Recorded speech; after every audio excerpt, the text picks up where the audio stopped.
sex is a weapon, I'm not your possession. Say I'm a slut, I'm a hoe, I don't care, I wanna know. There's no such thing as purity. Hello, beautiful wenches. What are we minding today? Alrighty, so I have a couple of topics that I want us to dive into because truthfully, what the hell is even going on in the world today? And we need to talk about it. So first and foremost, before we get into anything, we got to get rid of the shit from the week, okay? So we're going to take 2 deep breaths, and on each exhale, you're going to get out the bullshit. All right, you ready? Go ahead, breathe with me. And exhale the bullshit. And breathe in. And exhale the bullshit. Wonderful. And if you still have some crud on you from throughout the week, then go ahead and give yourself a little extra wiggle so that way you can get all of that crud off of you and we can start this discussion with a fresh mind. So the first thing that I want to talk to you guys about today, everybody in here knows Andy Brashear. Everybody in here has been seeing the headlines. Everybody knows all of the work that he's been doing, but I really want to highlight some of this stuff.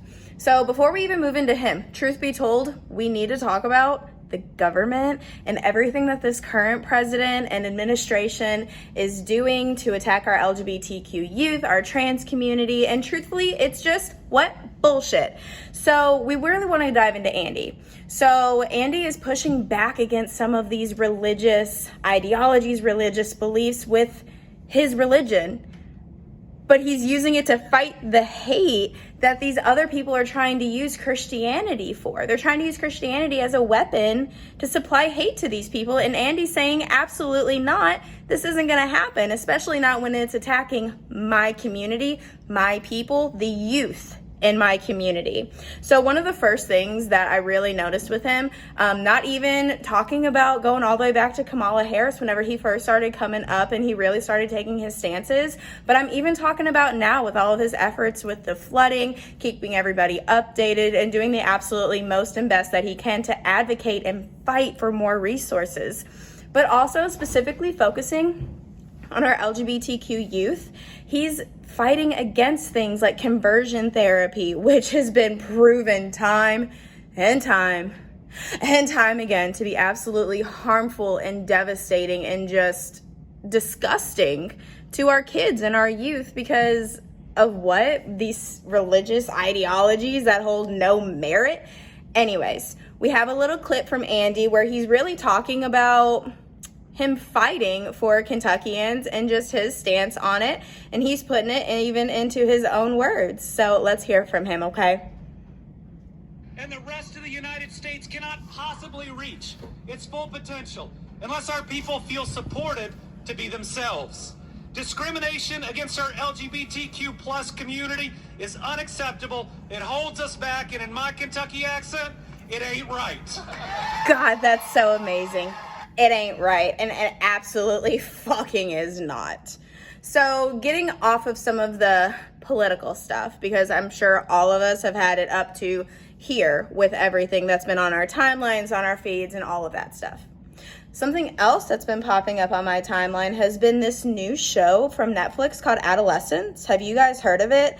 Truthfully, it was super crazy. I got into it because I heard from a different podcast, a different true crime podcast, kind of start talking about some of the messages that this show was having. And then I looked into it a little bit more. And each episode, it's a mini series. So there's only 4 episodes. They're about an hour each. So it's a really easy binge. And I highly recommend that you guys go out and watch it. But they're all shot in one singular take, which I thought was kind of cool because I haven't heard of many other shows or TVs or directors really taking that plunge, especially with the kind of topic that this show dives into. So the creators of this show, they really wanted to highlight some important issues that have been happening throughout communities, truthfully all across the world, but this show in specific is set in the UK, so it does follow the story of those in the UK. But they really wanted to highlight violence and then the perpetration of male violence and how that's showing up. And they even start talking about some things like sexual deviancies and as well as some other types of violence such as a knife epidemic that's been happening. And it's actually quite concerning because especially in the UK where this was shot, like 17.8% of all teen violence involved a knife or stabbing in some kind of a way. So the creators of this show, they really wanted to show that this kind of tragedy can happen to any person. They really wanted to show the viewpoint of the killer's perspective, because it's kind of shocking. You spend this whole first episode figuring out, did he do it? Didn't he do it? What's going on? What's the story here? But that's not the story of the show. The story of the show isn't a whodunit. It's a why did he do it? And you kind of have to sit back and think with yourself, like, this is a man, he's a boy from a middle class area. He's white, he has privileges, and you want to form this opinion of him that he's a good little boy. And then even throughout the first episode, you pick up on little tendencies to where you're like, maybe there is something more there.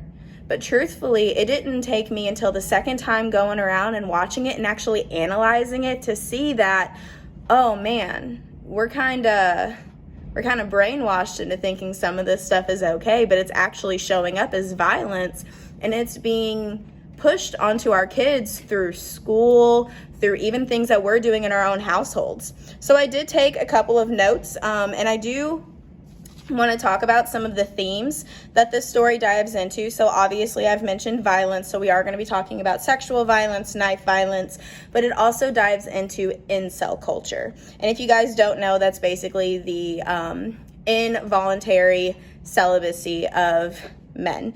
And something that's present throughout the show is going to be this 80-20 rule, to where 80% of women are only attracted to 20% of men. So it kind of creates this divide, this violence of, I have to fight for a woman's affections, for a woman's opinion, and all of this stuff.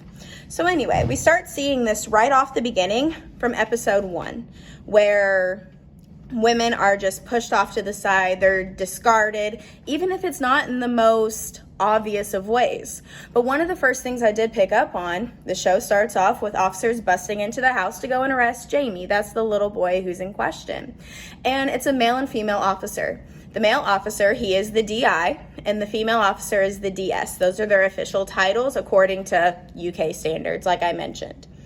So whenever these officers first come into Jamie's house, his father's questioning him, hey, what's going on? What are you guys doing? You know, you have the wrong house. All of the things you would expect a father to say when police bust into their door before 6 in the morning, right at 6 in the morning, before I had my coffee. So these officers come in, the father is addressing the male officer with respect, with his title, all of this stuff. But then we turn to the female officer and we see their interaction.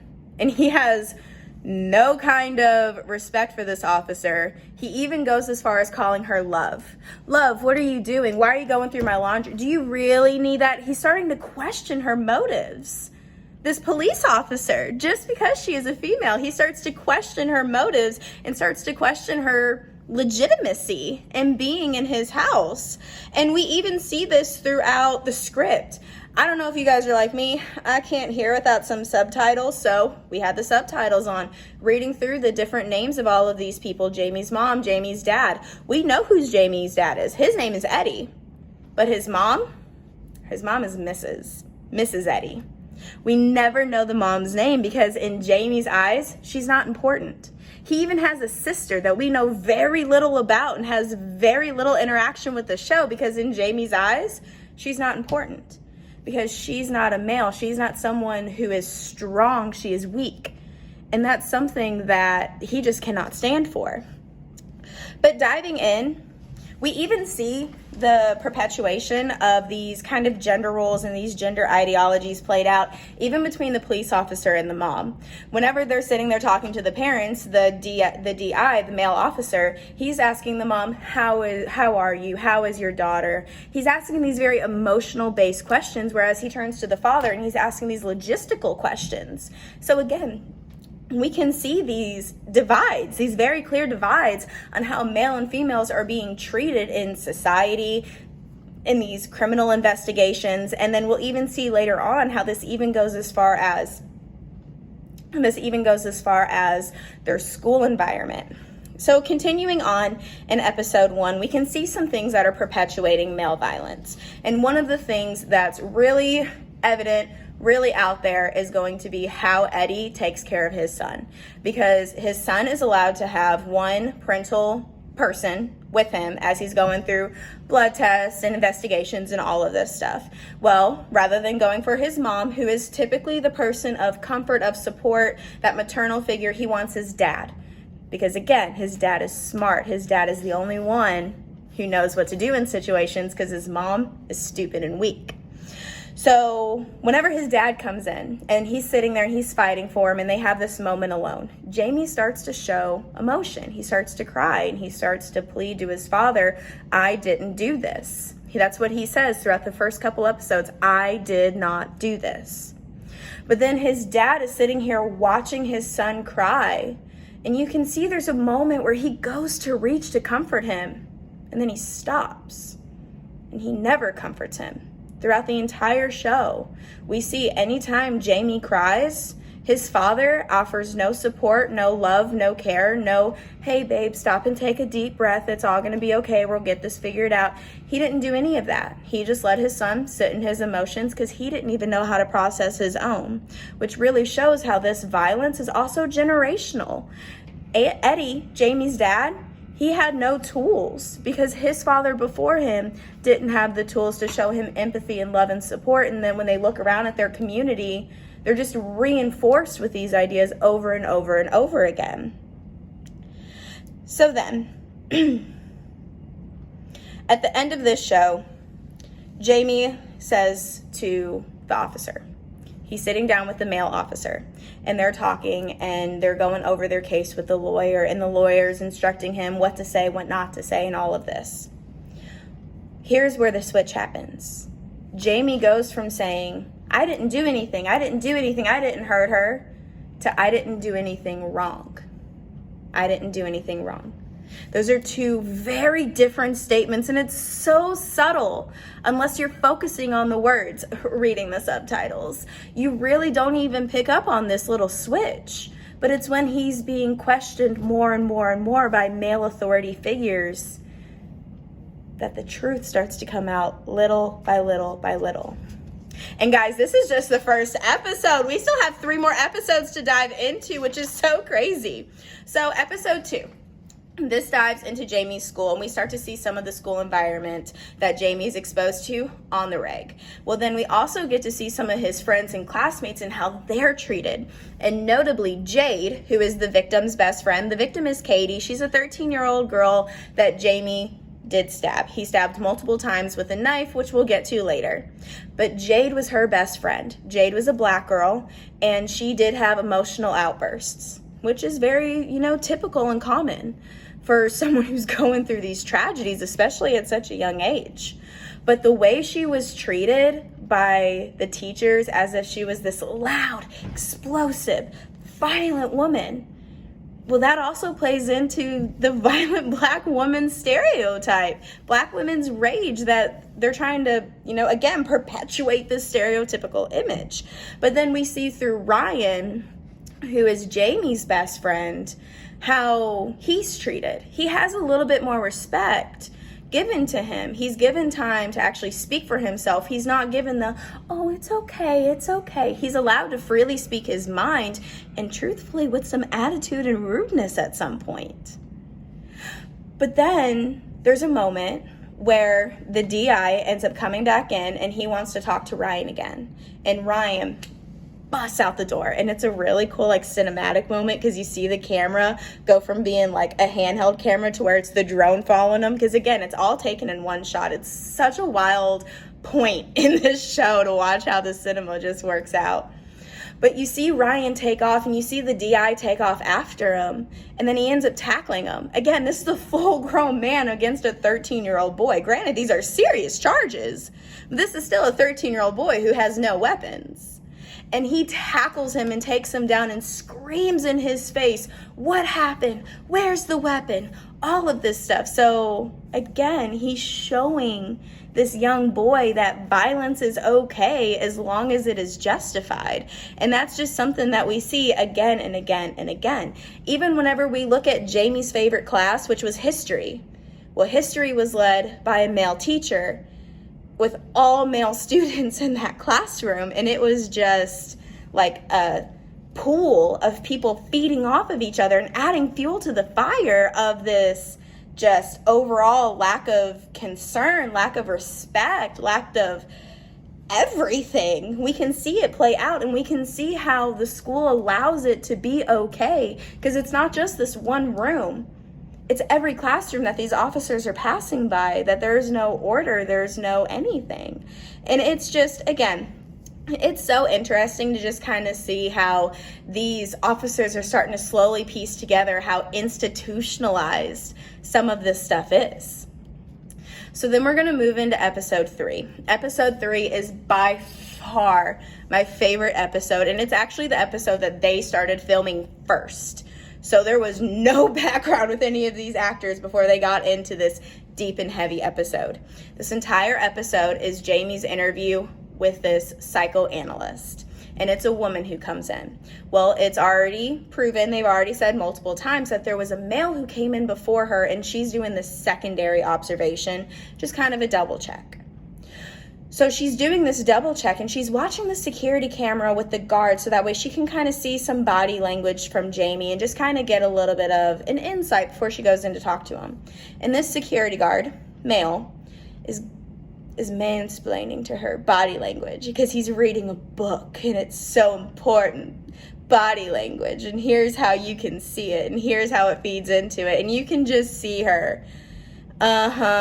Yeah, absolutely. As if this isn't her entire job. Even at one point, he's like, oh, we could absolutely trade jobs, but I don't know if you could do my job. Sir, you sit down and watch security cameras, and this woman goes out and talks to children and decides what their future is going to end up being if they understand. Like, this woman had to go through so much college for this position. And again, you just think because you're a man, you can just switch positions and you would be so good. Anyways, soapbox. We only have so much time today, guys. So then, the interview starts off, and we have Jamie and we have the psychoanalyst, and she sits down, and there is some repertoire between them. She has seen him before. It's not really clear or certain what their relationship was before, just that she sat and talked to him previously. So she brings in a sandwich, and she says, hey, here's half of my lunch. It's a cheese and pickle sandwich. And he immediately starts off with, oh, pickle? Oh, well, that was such a stupid move, wasn't it? Pickle is disgusting. No tomatoes. And that wasn't her preference, so that isn't what she brought. But she did remember to bring him hot chocolate with what they call sprinkles, which is marshmallows. I just thought that was super cute. That she remembered to bring that in for him. And he kind of had that little kid glit in his eyes, seeing a person bring him a sweet treat. And he had that moment of innocence shine through. But then when she hands him that sandwich, he just backhands all of that with this violence, this underlying violence that he's having within himself. So then as they're sitting there and they're talking, and she's just trying to have a conversation, and she even explains at some point that there are reasons why she just doesn't come straight out and ask him certain questions, because people are too complicated for that.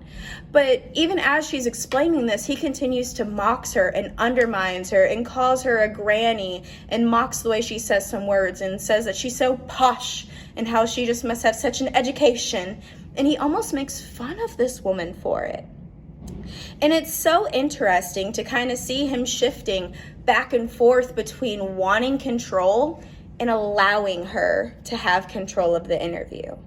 He keeps trying to take control through violence. As soon as she starts to say something that he doesn't like, he slammed the hot chocolate across the room. He stand up and got in her face and squared up with her and tried to intimidate this woman, because it was just them two in the room.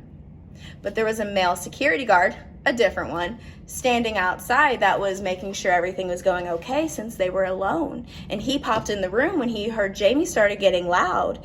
And the male officer even said, hey, would you feel more comfortable if I stayed here? And the psychoanalyst said, absolutely not. Because she immediately clocked and saw how Jamie's entire demeanor shifted and changed as soon as that male walked into the room, and he realized there's a man in here who's bigger and stronger than me.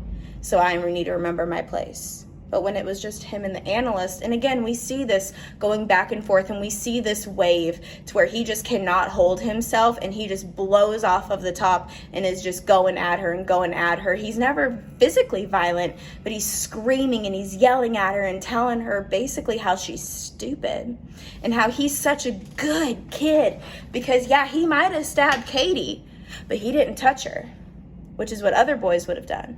And the only reason he stabbed her was because he asked her out whenever she was at a weak point in her life, because nudes of her had gotten out to the school where she had sent them to her then boyfriend. Jamie saw these nudes, seen how she was being treated, and was like, she's at her vulnerable moment. Now's my time to go get her. And that's what he tries to do. But whenever he's met with the answer, I'm not that desperate, he turns around and tries to intimidate her, but instead of intimidating her, he actually crosses the line, and instead of having physical sexual relation with her, he instead takes that sexual tension and he moves it into knife violence. Because that act of penetrating her body with that knife over and over and over again, that was still violating her. That was still getting out these sexual tendencies. And there even is some victim blaming that they try to do through Katie because she was bullying this poor kid for incel culture, calling him an incel. And the adults of the show were acting like they didn't really have any clue what was going on, what this was, all of these different emojis that were popping up. But then that even leads to a bigger lesson of technology is changing so rapidly and fast. And kids, even from when I was in high school to where kids in high school now and then their kids, there's going to be so much of a technological gap between all of us that it is impossible to almost keep up with everything that's happening. But we can see how widespread and how impactful technology is. And even when that psychoanalyst asked Jamie, well, then why did you keep Instagram if that's what she was doing? Why would you have an account? And it's because he wanted to. It's because he wanted to feel included. It's because he wanted to be able to keep tabs on other people. It's because he knew there was still a 1% chance that he could have control over others. And why would he want to give that chance up? He wouldn't. So anyway, we see this evolution of the sandwich and of food within this interview. The psychoanalyst starts off offering him a sandwich. He doesn't even take a bite. He picks it up, sets it off to the side, and she says, if you don't want it, I'll keep it for myself for lunch. No, I got it. I can eat it. Sets it off to the side. They start chatting. Talked about how he shoved the hot chocolate away. So he's getting rid of something that she gave him, a piece of innocence. He's tossing off to the side. And then as they're sitting there chatting and he's having one of his moments where he is calmed down, but he's just mean mugging, glaring at her, he ends up taking a bite of the sandwich as they're having a talk about masculinity. Because again, it wasn't him wanting the sandwich. It wasn't him being hungry. It was him showing, I hate this thing, but I don't want you to have it, so I'm going to eat it instead. I'm not even going to eat the whole thing. I'm going to take one bite out of it just to soil it so you can't have it. And then by the end of this episode, when Jamie's being dragged away because he truthfully did go over the top and couldn't be stopped, she can't even touch the sandwich. It makes her physically ill because this was that little boy who came off as so innocent, so pure. So you feel sorry for him. You feel empathy for this kid. But then you can start to see those true tendencies popping up more and more and more until it's so hard to ignore that this kid really was capable of violence. And even though he did understand that he took somebody's life, because he didn't touch her, that makes him so much better than half of the other kids in his school who would have touched her. He is a good kid because he didn't sexually touch her, but he still violated her through that penetration of the knife. And it's just, I think these showrunners did such an amazing job with really capturing and highlighting what it can look like going through this kind of event, going through this kind of phenomena, because violence really is everywhere and it's perpetuated by everything we see. Scrolling on TikTok, scrolling on Facebook, you get desensitized to how much goes on. But shows like this that really put you in the eyesight of the person who is perpetuating the violence, making you feel sympathy, and then seeing where that shift change, it just impacts such an emotion that makes you sit back and think about, what are we putting out there in the world? What are these institutional systems doing, and what are they perpetuating? What have they been perpetuating? So before we go over on time, my mindful wenches, let's get into the last episode because this will be the quickest. The last episode mostly focuses on his family, and it focuses on the backlash that they are going through. But the piece of information that I really want us to dive into is at the end of this episode. The dad and his family, they spent the entire day trying to make it up because it's Eddie's birthday. It's the dad's birthday. And then Jamie calls. He is in prison because, again, he did commit the act. So he calls his father and he's starting to tell him, happy birthday, here's what's going on, here's all of the things that have been happening since me and you haven't seen each other last. He asks his dad how his birthday has been going, and all of these natures, all of the things you would normally have a discussion with somebody, right? Well, then, as he breaks the news to his father that he's going to change his plea deal to guilty, that's when his mom and his sister speak up. And his mom says hi, his sister says hi. And Jamie says, oh, I thought it was just me and dad. Oh, okay. Yeah, hi, Mom. Yeah, thank you, okay. All right, well, I got to go now. Other people got to be on here. And he hangs up the phone and he immediately leaves as soon as he hears his mom and his sister, because, again, he doesn't care about them. He sees that their words have no worth for even his time to sit and listen to them, even though they would go above and beyond to make sure that he was happy and comfortable, even with everything that he had done. So what I want to end with is we see that this anger is perpetuated by his father. We see his dad try to calm himself down. And then he just gets angry, and then he calms himself down. And then he just gets a little bit more angry and a little bit more angry. And then his father has a blow-up moment, but he realizes, he has an epiphany as he's having this moment. This is what I just taught my son, was violence and anger is okay. That the way I'm treating his mom, the way I'm treating his sister, calling his mom and sister kids and girls is okay, because they're women, because they're less than, because they're weak. And he has that moment of realization that he was the main perpetrator in Jamie's upbringing. And as he has this realization, the show ends with Eddie tucking in the teddy bear that we see Jamie holding in episode 1 when the police first bust through the door. And Eddie is realizing that his son has no more innocence, and he is tucking away that innocence forever. So I know this was some heavy topics that we talked about today, wenches. And as always, please give me your thoughts. Please give me your opinions. If you all have seen the show, let me know what you all think. And if you had any other things that I missed in this discussion, please let me know. And I'm going to sit and binge every single one of those comments as soon as I can. So today, I just want to do a little brief recap with you guys. Today, we talked about some political stuff with Andy Beshear and some of the stuff that he's been pushing, some of the stuff he's been fighting against.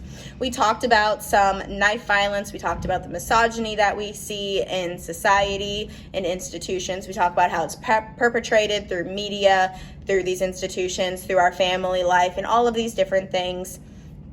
And truthfully, it's just a way to have us have a moment of self-reflexivity of, what am I personally doing that's pushing out into the world? And as always, I just want to leave you all mindful wenches with having a beautiful week. I know that we can't always help the bullshit we're going to go through, but we can always have a moment of breathing it out, wiggling it off, and having a moment to ourselves just to have a little sit and chat. Thank you guys so much for your time. I appreciate you all so much, and I love you, and I can't wait to see you guys next week. Bye, wenches.